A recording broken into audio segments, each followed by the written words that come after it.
Hey there! Today's problem involves organizing date and location data in Excel. The problem entails pulling dates and corresponding facility names from a table named Dates into a new table called Timeline, where each date is listed chronologically in one column for easy sorting and filtering. The challenge lies in ensuring dynamic functionality without the use of specific cell references, making it tricky to achieve the desired outcome seamlessly. Moving on to the solution provided. A complex formula leveraging Excel's let function was shared to address the problem at hand. The formula involved several nested functions to extract and organize the date location data effectively.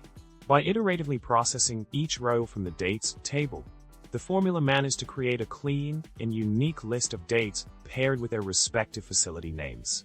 Additionally, two sorting options were demonstrated to showcase the flexibility in arranging the timeline either by location or date in ascending or descending order.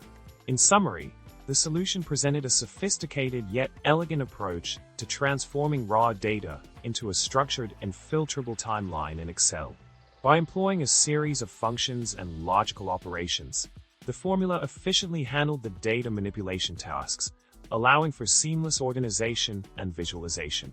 With the provided guidance, Excel users can now streamline their data processing workflows and enhance their spreadsheet management capabilities. Thanks for tuning in, and don't forget to like, subscribe, and drop a comment below. Who knew Excel could be so exciting?